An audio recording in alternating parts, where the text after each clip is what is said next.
اسلام کا صدارتی محل ہے، اسلام کا سپریم کورٹ ہے۔ رسول اللہ صلی اللہ علیہ وسلم کے دور میں مسجد النبی صدارتی محل بھی ہے، پارلیمنٹ ہاؤس بھی ہے، سپریم کورٹ بھی ہے۔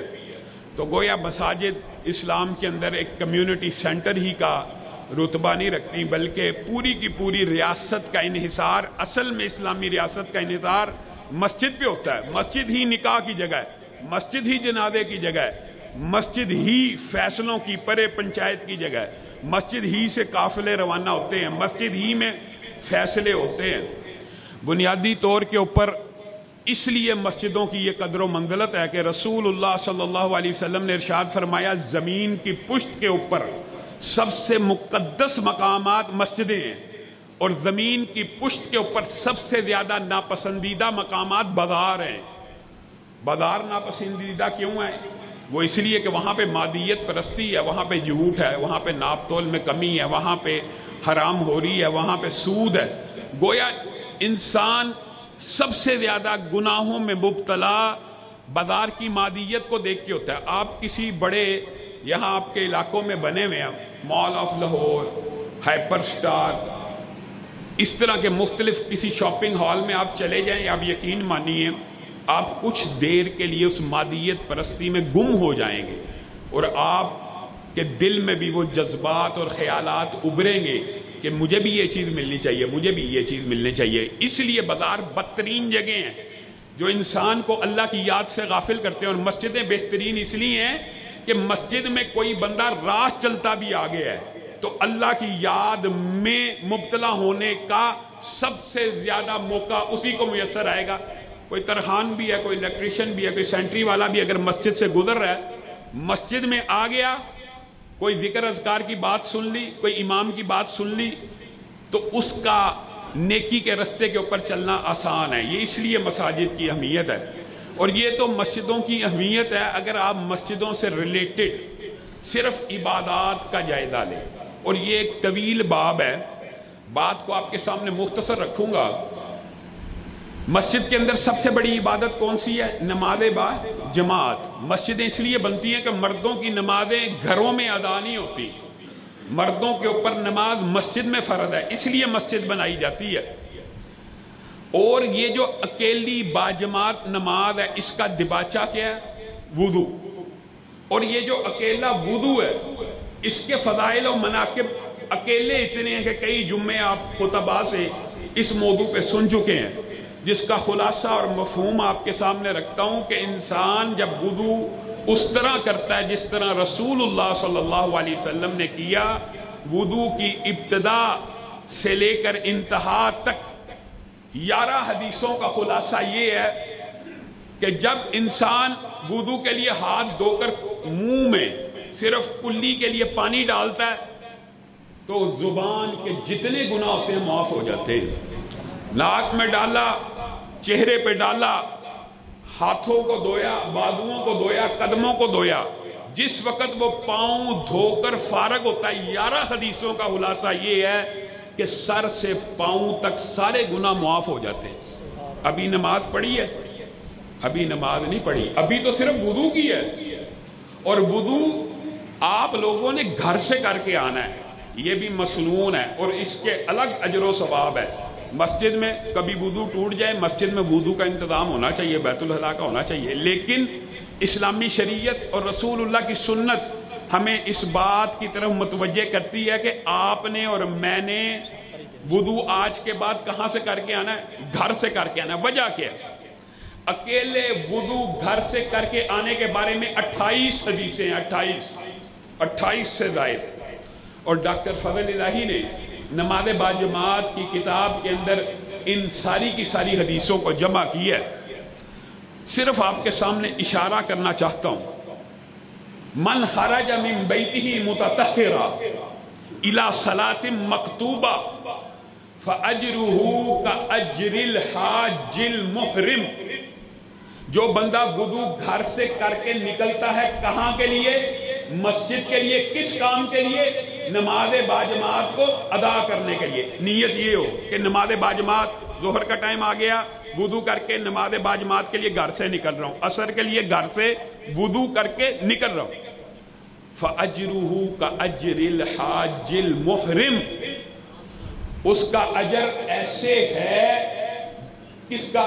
گھر سے نکلنے کا اجر اتنا ہے کہ گویا کسی حاجی نے احرام پہن کر مکمل حج کو ادا کر دیا۔ اس حدیث کے اندر جو فاجرہ کا اجر الحاج المحرم کا لفظ ہے نا، محدثین نے اس کی تشریح لکھی ہے اور بڑی عظیم تشریح لکھی ہے۔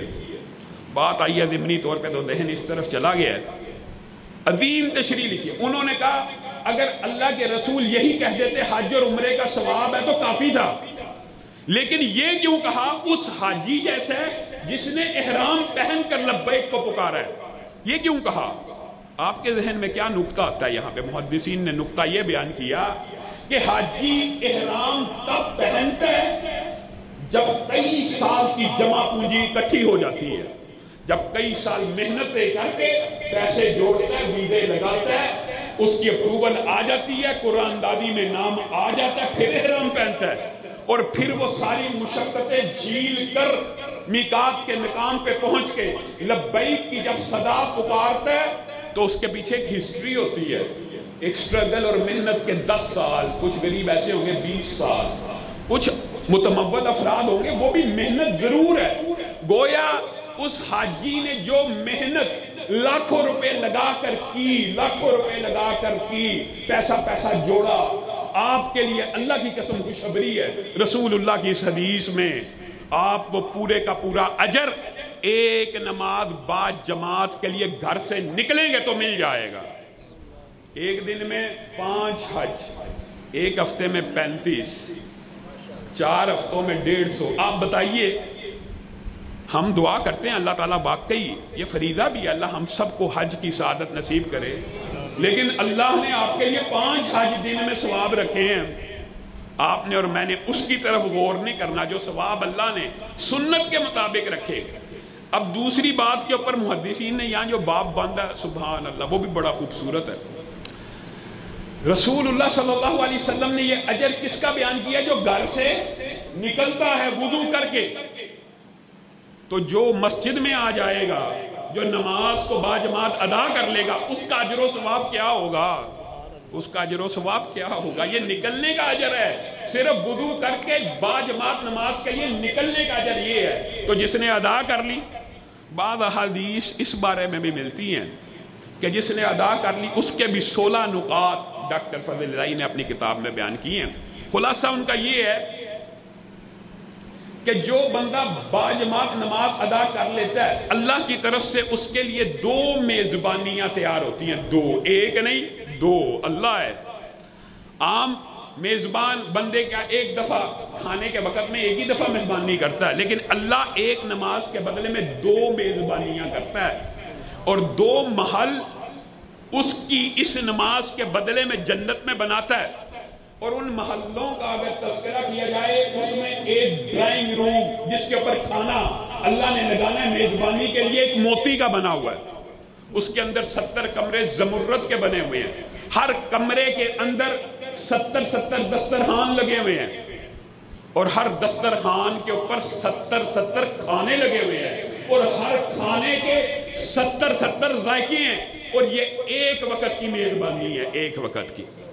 تو 2 وقت کی میزبانی ایک نماز باجماعت ادا کرنے کے بدلے میں۔ اور میرے بھائیوں، لیکن نماز باجماعت ادا جو کرنی ہے، کرنی کیسی ہے؟ سنت کے مطابق، سنت کے مطابق۔ آپ خلاد بن رافع کی وہ حدیث بھول چکے ہیں، آج معاشرے میں عام نہیں ہے، ارجع فصلی فإنک لم تصلی، لوٹ جا تو نے نماز نہیں پڑھی، لوٹ جا تو نے نماز نہیں پڑھی۔ صحابی کہتے ہیں مجھے اس سے اچھی پڑھنی نہیں آتی، تو رسول اللہ نے کہا اللہ کے بندے جب رکوع کیا کر تو کمر کو سیدھی تو ہونے دیا کر، جب سجدہ کیا کر کمر سیدھی ہو۔ یہ کیا رکوع میں جاتا نہیں، ایک دفعہ سے بھی کم وقت میں کھڑا ہو جاتا، سجدے میں جاتا نہیں، ساتھ ہی کھڑا ہو جاتا، اطمینان سکون سے پڑھا کر۔ حضرت حذیفہ نے اسی طرح کی نماز پڑھتے ہوئے ایک تابعی کو دیکھ لیا اور پوچھا منذ کم تصلی ہکذا، آپ کتنی دیر سے ایسی نماز پڑھ رہے ہیں؟ کہا 40 سال ہو گئے ایسی نمازیں پڑھتا ہوں۔ اذن لم تصلی الان، ابھی تک آپ نے ایک نماز کو بھی ادا نہیں کیا۔ ایک نماز کو بھی ادا نہیں کیا. یہ کسی مولوی کا فتویٰ نہیں ہے، یہ حضرت حذیفہ کا فتویٰ ہے کہ 40 سال سے آپ نے ایک نماز کو ادا نہیں کیا، اور اگر آپ ایسے دنیا سے چلے گئے تو ڈر جانا آپ حالت اسلام میں بھی نہیں ہے، کیونکہ نماز ہی اسلام ہے. جس کی نماز نہیں اس کا کوئی اسلام نہیں، جس کا نماز میں حصہ نہیں اس کا اسلام میں بھی کوئی حصہ نہیں. جس نے نماز ایک بھی جان بوجھ کے عمدن ترک کر دی یہ سوچ کے کہ نماز نہ پڑھنے سے بھی اسلام باقی رہے گا، اللہ کی قسم سخت بات نہیں ہے. لوگ کہتے ہیں مولوی بڑی سخت باتیں کرتے ہیں، یہ بات سچی ہے، یہ سیدھی ہے، یہ صحابہ کا اجماع ہے، یہ رسول اللہ کا فتویٰ ہے. ایک نماز بھی اس نیت سے چھوڑی کہ اگر میں نے نماز چھوڑ دی تو اسلام کو فرق نہیں پڑے گا، اسلام پھر بھی رہے گا، وہ بندہ پکا اسلام سے خارج ہو جاتا ہے. ہاں نماز اس لیے چھوڑ دی، مصروف تھا. عقیدہ یہ ہے کہ پڑھنی ہے تو ہی اسلام مکمل ہے، اس کا فتویٰ الگ ہے، اس کے بارے میں بھی علماء نے لکھا اس کو مسلمانوں کے قبرستان میں دفن نہ کیا جائے. گویا مسجد اسلام کی بنیادی اکائی کی تکمیل کا ایک ذریعہ ہے، اور یہ تکمیل کا ذریعہ صرف ایسے ہی نہیں ہے کہ نماز پڑھی، اس میں اجر و ثواب بھی بے انتہا ہے. بندہ اللہ کے ذمے میں آیا تھا، جو بندہ نماز باجماعت کے لیے گھر سے نکلتا ہے اللہ کے ذمے میں آ جاتا ہے، اور اللہ کے ذمے میں جو آیا اس کو کسی چیز کی کوئی پرواہ اور ٹینشن نہیں. اور محدثین نے ذمے سے مراد یہ بھی لکھا ہے، ذمے سے مراد یہ ہے کہ کوئی بندہ اذان کے وقت شٹر ڈاؤن کر کے آ گیا تو اللہ کے ذمے ہے کہ اس کو روزی دے. تو تجارت چھوڑ کے آیا نا، بیوی بچوں کو چھوڑ کے آیا تو اللہ کے ذمے اس کے بیوی بچوں کی حفاظت کرے. بیماری میں آیا اللہ کے ذمے پہ ہے کہ اس کو صحت یاب کرے. ذمہ داری کا مطلب یہ ہے، اور آخری مطلب ذمے کا مطلب یہ ہے کہ اگر مر گیا نمازوں کو ادا کرتے ہوئے تو سیدھا جنت الفردوس میں اللہ داخل کر دے. یہ اللہ کی ذمہ داری ہے. تو معزز سامعین گرامی قدر، مساجد کا بنانا قدم قدم پہ، ہر گلی میں، ہر چوک اور چوراہے میں، یہ ہمارا بنیادی موٹو ہونا چاہیے، ہمارا بنیادی مشن ہونا چاہیے. ایک مسجد سے سینکڑوں لوگ راہ ہدایت پہ چلتے ہیں، ایک مسجد سے. اسلام کی ابتدا قباء مسجد سے ہوئی. اسلام کی اولین بڑی مسجد مسجد النبوی ہے، ایک مسجد سے ابتدا ہوئی. آج کعبۃ اللہ کی ہزاروں بیٹیاں، لاکھوں، اگر کہا جائے کروڑوں مساجد موجود ہیں تو پھر بھی مبالغہ نہیں ہے. ایک مسجد انسان کو جنت کی طرف لے کے جانے کا ایک بہت بڑا سبب ہوتی ہے. دوسری اہم بات جو آپ کے گوش گزار کرنی ہے وہ یہ ہے کہ یہاں پہ اللہ کے فضل و کرم سے جہاں پہ ہم مسجد کا افتتاح کر رہے ہیں وہیں پر یہاں جمعیت اہل حدیث پاکستان کا نیٹ ورک اور تنظیم سازی کی بھی ابتدا ہو چکی ہے.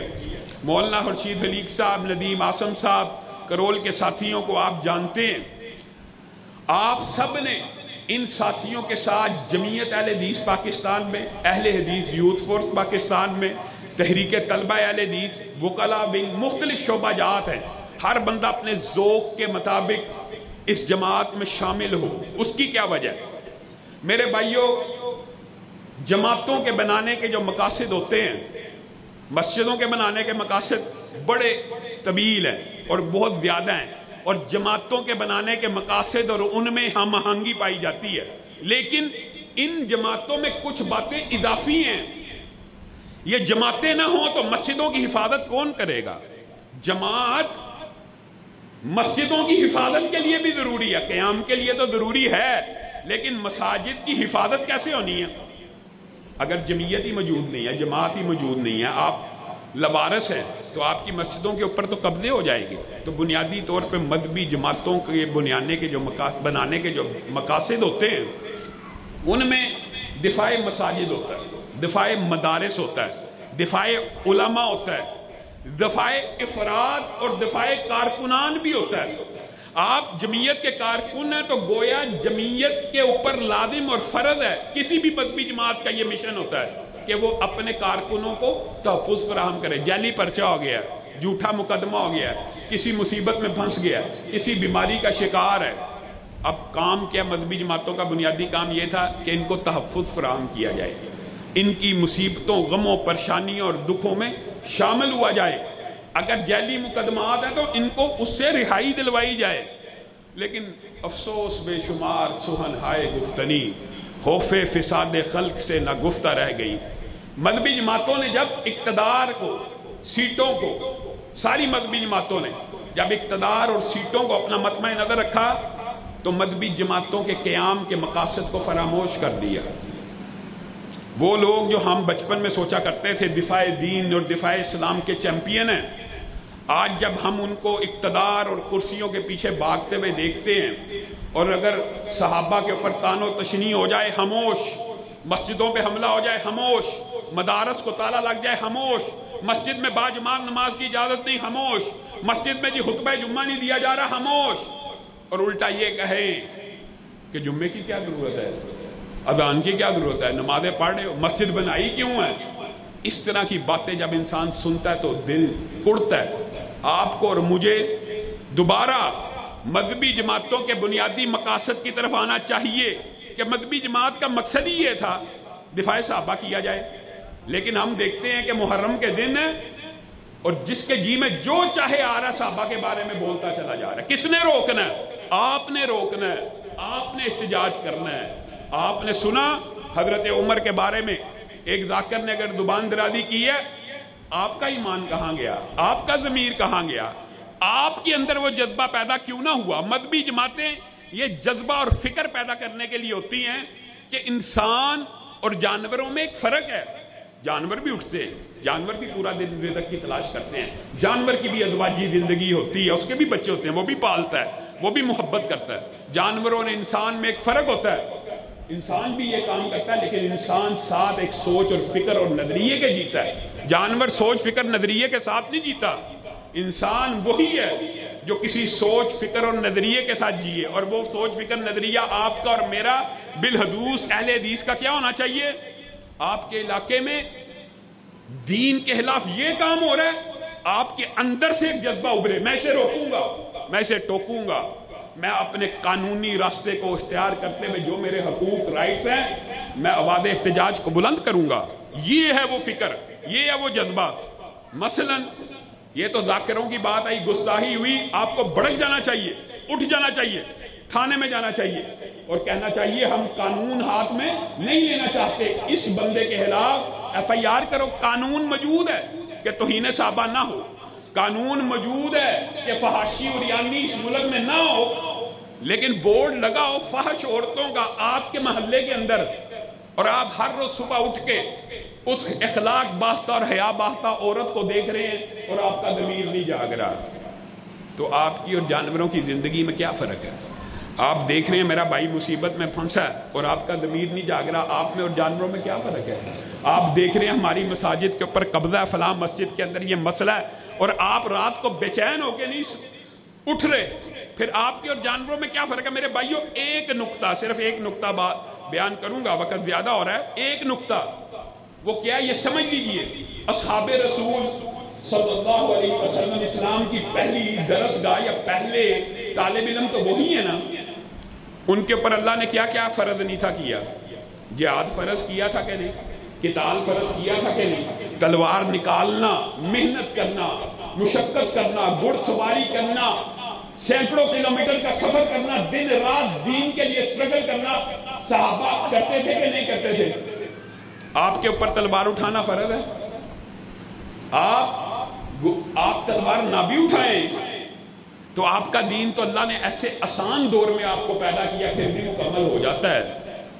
آپ کو اللہ رب العزت نے یہ نہیں کہا کہ ٹینکوں پہ بیٹھ جاؤ، گھوڑوں پہ بیٹھ جاؤ، تلواروں کو اٹھاؤ۔ اللہ کے بندو اگر خون نہیں دے سکتے، جہاد تو کرنا نہیں ہے، تو کیا زبان کا استعمال بھی نہیں کر سکتے؟ کیا ابلاغ بھی نہیں کر سکتے؟ کیا یہ درد دل لوگوں کو نہیں بیان کر سکتے؟ آپ نے صرف کیا کرنا ہے، آج ہمارے اور آپ کے اوپر زبان چلانا ہے، وہ بھی نہیں چلائی جاتی، وہ بھی ہم سوشل میڈیا کے اوپر آواز نہیں اٹھا سکتے۔ دنیا بھر کی بے حیائی، فحاشی اور یعنی ملک کی یونیورسٹیوں میں ہو جائے، ایک ایک موبائل سے 5500 تصاویر ہماری قوم کی ماں بہنوں بیٹیوں کے نکلے، میڈیا کو کوئی ہوش نہیں، نہ آپ کو ہوش ہے نہ میڈیا کو ہوش ہے۔ مدرسے کے اندر کوئی ایک واقعہ ہو جائے پورا پاکستان کا میڈیا کھڑا ہو جاتا ہے، یہ یونیورسٹیوں کے اندر واقعات ہو جائیں خاموش اور گنگے شیطان بن جاتے ہیں۔ ان کا حل کیا ہے؟ ان کا حل یہ ہے آپ افراد جمعیت میں شامل ہوں، آپ افراد اپنی توانائیاں، اپنی سٹرگل، اپنی محنتیں، سوشل میڈیا کے اوپر جو بندہ آواز اٹھا سکتا ہے اٹھائے، جو زبان سے بلاک کر سکتا ہے کرے. ایک ایک بندے کو جا کے یہ پیغام دیا جائے کہ ہم کسی کی بھیڑ بکری نہیں ہیں کہ جس کا جی چاہے مسجد پہ قبضہ کر لے، جس کا جی چاہے مقدمہ درج کر دے. آج کے بعد اگر آپ صرف کرول کے ساتھی اس بات کا عہد کر لینا کہ ہم نے یہاں کے اہل اسلام اور اہل حدیث نے متحد اور متفق ہو کر ایک جمعیت کے پلیٹ فارم پہ رہنا، اللہ کی قسم کسی کی جرت نہیں آپ کے خلاف جھوٹا مقدمہ قائم کروا سکے، کسی کی جرت نہیں آپ کی مسجدوں کو تالے لگا سکے، کسی کی جرت نہیں ہے کہ یہاں پہ گستاخی صحابہ ہو اور آپ لوگ باہر نکل کے احتجاج کا قانونی اور آئینی حق استعمال کرتے ہوئے یہ رنگ روڈ بلاک کر دیں. آپ دیکھیں کہ پورے لاہور کی انتظامیہ اس ملزم کو پکڑتی ہے کہ اللہ کے فضل و کرم سے آج ہم اتنے ضرور ہو چکے ہیں کہ ایک کال کے اوپر اللہ کے فضل سے ہم لاہور کو پورے کو چاروں طرف سے بند کر سکتے ہیں، لیکن کبھی کیا نہیں ہے. اگر موقع بنا ایسا کہ ہمارے جائز مطالبات کو نہ مانا گیا تو ہم انشاءاللہ پورا لاہور جام کرنے کی اہلیت بھی رکھتے ہیں، صلاحیت بھی رکھتے ہیں اور کریں گے انشاءاللہ. کریں گے نا؟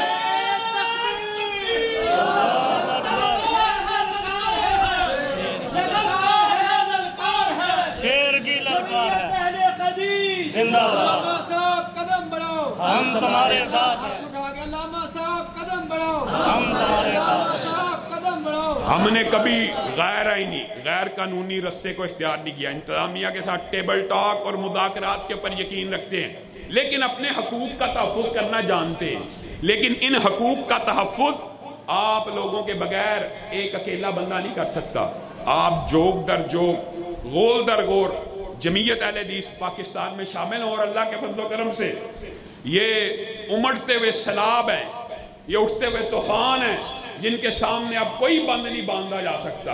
اللہ کے فضل و کرم سے جمعیت کے اندر، اہل حدیث یوتھ فورس کے اندر، تحریک طلبہ کے اندر پورے پاکستان سے صبح دوپہر شام رات پچھلے پہر ہر وقت لوگ جماعت میں شامل ہو رہے ہیں. تو آپ کو بھی دعوت ہے کہ آپ بھی سب ساتھی جمعیت اہل حدیث میں شامل اور ہر بندہ اپنا نام اور نمبر قاری صاحب کو لکھوا کر جائے.